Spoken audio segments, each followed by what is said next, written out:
Day 1 Goud alias శృతి ఒక ఒంటరి మహిళ. తను ఎప్పుడూ ఎవరి గురించో ఆలోచించుకుంటూ తను మాత్రమే ఒంటరిగా ఉంటా ఉంటుంది. ఎవరు తనకు ఫ్రెండ్స్ అంటూ కూడా ఎవరు ఉండరు. తనకంటూ ఎవరూ లేరని చెప్పి తనకు ఫీలింగ్. అలా ఉన్న తనకి ఒకానొకసారి అలాగే రోడ్డు మీద వెళ్తూ ఉండగా ఒక అతను ఆమెనే తెగ చూస్తూ ఉన్నట్టు తనకు అనిపిస్తుంది. ఎందుకు చూస్తున్నాడా ఏంటా అని చెప్పి శృతి కూడా చూస్తుంది. కానీ శృతి ఇంట్రోవర్ట్ అవ్వడం వల్ల అసలుకి ఒక్క మాట కూడా మాట్లాడుకుంటూ వెళ్ళిపోతుంది. అలా కొన్ని రోజులు గడిచిపోతాయి. అతను చూస్తూనే ఉంటాడు, శృతి కూడా అలాగే చూస్తూ ఉంటుంది. 2-3 రోజుల తర్వాత ఆఫీస్కి ఆ కొత్తగా చూసిన వ్యక్తి కూడా వస్తాడు. అతను వచ్చి శృతి వైపు మళ్ళీ చూడడం మొదలెడతాడు. ఏంటి కొత్తగా ఇతను ఇక్కడికి వచ్చాడని చెప్పి శృతి కూడా కొంచెం ఆలోచనలో పడుతుంది. తర్వాత తెలుస్తుంది తను కూడా కొత్తగా న్యూ జాయిన్ అయ్యాను. వచ్చి తన వెనకాల కూర్చుంటాడు. అతను కూడా ఏం చేస్తాడంటే ఆమెను కూడా ఏమీ పట్టించుకున్నట్టుగా తన వర్క్ తాను చేసుకుంటా పోతాడు. ఇలా కొన్ని రోజులు సాగిపోతూ ఉంటుంది.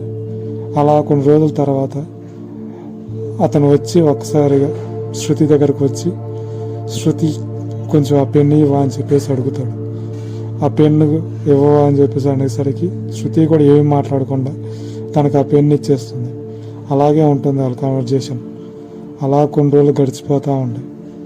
కొన్ని రోజుల తర్వాత శృతి ఒకరోజు అర్ధరాత్రి పూట వర్క్ స్ట్రెస్ వల్ల లేట్ అయిపోయి ఇంటికి లేట్ నైట్ అయ్యి వస్తూ ఉంటుంది. అదే టైంలో కొంతమంది నలుగురు ఆమెను ఫాలో చేస్తూ ఉంటారు. ఆమెను ఫాలో చేస్తూ ఉండడం శృతి కూడా చూస్తుంది. శృతి కొంచెం కంగారు భయంతో ఉంటుంది. అలాగే నడుచుకుంటూ వెళ్తూ ఉంటుంది.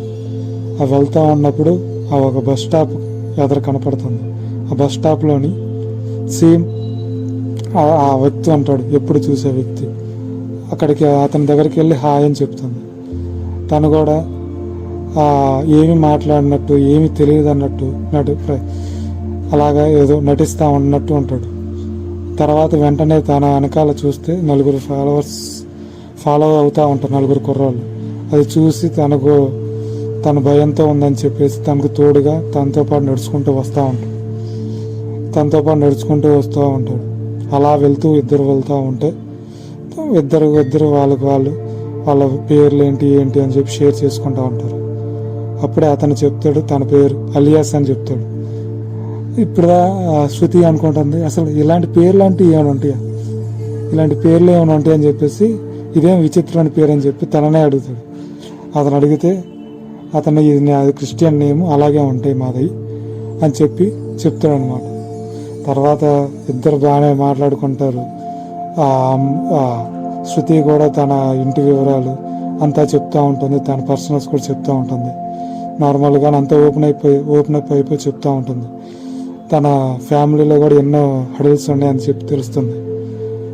వాళ్ళ అమ్మ నాన్న వాళ్ళు కూడా డైవర్స్ అయిపోయారని, వాళ్ళిద్దరు విడిగా ఉంటున్నారని, అందువల్ల తను కూడా చిన్నప్పటి నుంచి ఒంటరిగానే జీవించడం ఇష్టం అవుతుందని చెప్పేసి తెలుస్తుంది అనమాట. అతను కూడా చెప్తాడు, నేను ఇక్కడే వేరే వర్క్ చేసుకుంటున్నాను, తర్వాత శాలరీ సరిపోవట్లేదని చెప్పి మీ ఆఫీస్కి వచ్చానని చెప్తాడు. ఇక తర్వాత నన్నే ఎందుకు చూస్తున్నావు అని చెప్పి శృతి అడుగుతూ ఉంది. అతను నేను నిన్నుగా చూసేది, అసలు నేను ఎవరిని చూడట్లేదు అని చెప్పి అతను ఏదో కవరప్ చేస్తున్నట్టు అనిపిస్తుంది. శృతి అది గమనించినా సరే ఏమీ మాట్లాడకుండా ఉండిపోతుంది. అలా ఇద్దరు చాలాసేపు అలాగే నడుచుకుంటూ వెళ్ళిపోతూ ఉంటారు. అలా వెళ్ళిపోతూ ఉన్న తర్వాత ఇక టైమే తెలియకుండా వెళ్ళిపోతుంది. వాళ్ళిద్దరు అలా నడుచుకుంటూ వెళ్ళిన తర్వాత శృతి వాళ్ళ ఇల్లు వస్తుంది. శృతి వాళ్ళ ఇల్లు వచ్చేసరికి సర్లే బాయ్ అని చెప్పేసి చెప్తాడు. నువ్వు ఎక్కడికి వెళ్ళాలని చెప్పి శృతి అడిగితే అతను మాత్రానికి నేను ఈ పక్కనే కొంచెం దూరం మా ఇల్లు కూడా అని చెప్తాడు. సరేనని చెప్పేసుకొని తర్వాత శృతి ఇంటి వైపు వెళ్ళిపోయి అతను వెళ్తున్నాడా లేదా ఎక్కడికి వెళ్తున్నాడు, అసలు ఇల్లు ఏంటా, వాళ్ళ ఇల్లు అక్కడ అని చెప్పి చూస్తూ ఉంటుంది. తర్వాత వెంటనే ఇక అతను ఆ 4 ఫాలో అయిన వ్యక్తుల్లో అతను ఒంటరిగా పోతుంటే అతను వెనకాలే వెళ్తూ ఉంటాడు అలియాస్. ఒక్కసారిగా అతను ఒక భయంకరమైన రాక్షసుల్లా మారి ఒక్కసారి మింగేస్తాడు. అసలు ఇది మొత్తం ఏం జరుగుతుందా ఏంటి, అసలు ఏం జరిగిందని చెప్పి శృతికి అసలు మొత్తం అయోమయంలో పడిపోతుంది. ఏం చేయాలో తెలియక ఒక్కసారికి కటన్ మూసేస్తుంది. ఆ కటన్ మూసేయంగానే ఒక్కసారిగా అంతా నిశ్శబ్దం అయిపోతుంది. ఏ సౌండ్లు ఏమి వినపడవు. వెంటనే అసలు భయంగా ఉంటుంది. అసలు వెంటనే తర్వాత చిన్నగా వెనకాల తిరిగి చూస్తుంది. చూడంగానే వెంటనే ఒక్కసారిగా అలియాస్ కనపడతాడు. ఒక్కసారిగా భయంతో ఉండేసరికి మొత్తం అసలు చెమటలు పెట్టుకుంటా అసలు ఏమీ మెదలేక ఉండిపోతుంది శృతి. అసలు తన ప్రమేయం లేకుండానే తన కాళ్ళు చేతులు అటు పడితే అటు వెళ్ళిపోవడం కానీ, తన జుట్టు కూడా ఎగిరిపోతూ ఉండడం కానీ జరుగుతూ ఉంటుంది. ఇది మొత్తం అసలు ఏం జరుగుతుంది ఏందో శృతికి అస్సలు అర్థం కాదు. అప్పుడే ఇక అలియాస్ కూడా ఏం చేస్తాడంటే అతనే ఆమె వైపే చూస్తాడు. ఒక్కసారిగా అతని మొహం 4 ముక్కలు అవుతుంది. ఒక ముక్క పెద్ద నోరులా మారిపోయి ఒక్కసారిగా శృతిని మింగేద్దామని వస్తుండగా